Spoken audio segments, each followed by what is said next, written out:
Galahad was the son of Lancelot, and Galahad was also declared by King Arthur to be the greatest knight the world had ever known. The Glastonbury Tor is in legend believed to be one of the earliest hiding places of the Holy Grail in the land of Avalon, and supposedly around here somewhere is the entrance to the underworld and fountain of eternal life. So when Air Arms takes on this legend and names a rifle Galahad, that's a tough act to follow. It had better be good.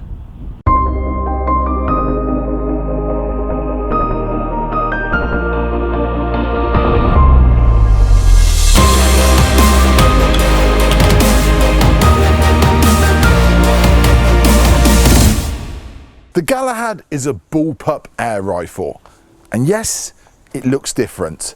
That's down to the forward cocking system. You get the feeling that the whole structure of the rifle is typically, well, Air Arms. To incorporate the forward cocking system, it has to go on top of the air cylinder and below the barrel. And yes, that leaves a gap. But, and this is a big but, the camera does not do this rifle any justice. Just like me, I'm far better looking in real life. And like me, the Galahad needs to be held and appreciated. You need to feel the full bodiness of what Air Arms has created.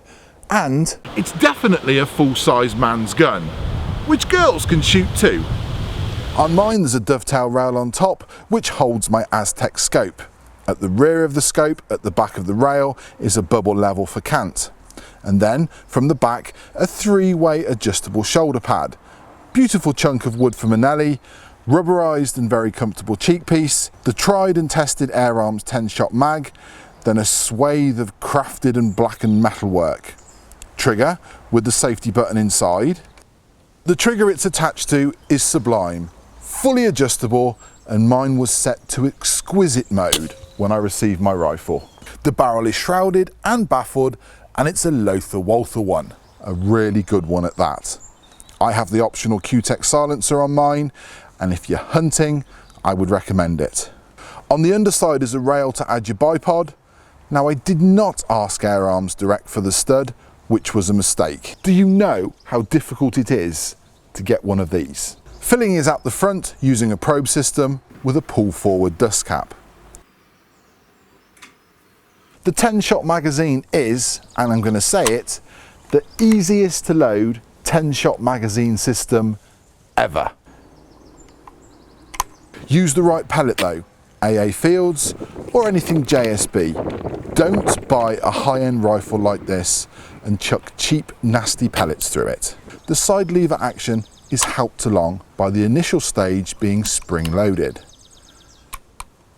My Galahad is the rifle version at 31.4 inches in length. However, a shorter carbine version is available. Plus this is regulated. Because my rifle is regulated, Air Arms says that I should fill it to 250 bar and just keep shooting down to around 105 on the gauge. That should give 130 plus shots. However, mine seems to be giving just short of 150 before any point of aim change. And that power is consistent too.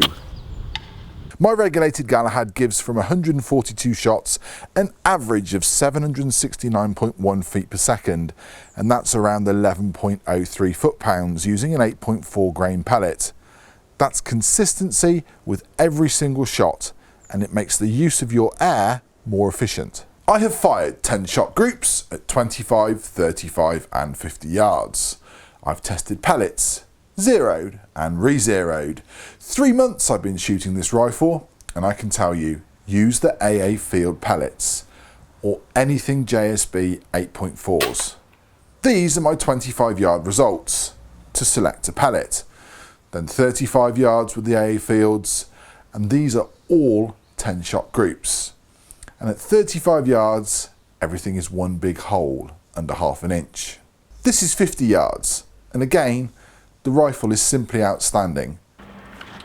See this group here? This little group here of 10 shots? Well, the last shot in that group was shot number 120. And that's what you get when you stick a regulator in a cylinder gun and get it spot on. That's 8 under ½ an inch. If you're a budding YouTuber or just want to capture some footage, the combination of rifle, eagle vision and Aztec scope makes this a devastatingly good combination. The Airarms Galahad is a Marmite gun. And however you take that, you simply have to admire the build quality, engineering and performance that it puts out. And let me tell you, over the past few weeks, I've fallen in love with Marmite. If you're a lefty or a righty, the gun is good for both. And with a few simple turns of 2 Allen bolts and a bit of elbow grease, the cocking lever can be changed from right to left, or vice versa. Mine arrived on the left. And let me tell you, once you get used to it, the gun is so stable on cocking while benched or bipoded, and that's due to that forward stroke system. That's because my right hand is always holding the pistol grip on reload, and not the forend. Revert to a standard side lever or rear bolt pull and you will notice the wobble that those give while chambering the next pellet. So with the Galahad, what's not to like? Well, there is this gap here, but trust me, after you've held it and used the rifle for a little while, you won't even notice it. The only other thing that is a bugbear for me is that safety button on the trigger. I've never been a fan of that. The Galahad is a fabulous, fabulous gun. I've had this one for 3 months now and it has not missed a beat in all that time.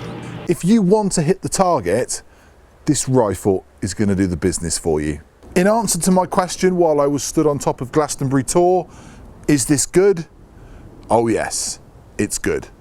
If Arthur needed to put meat on his table for his Knights at the Round Table, this would do the job.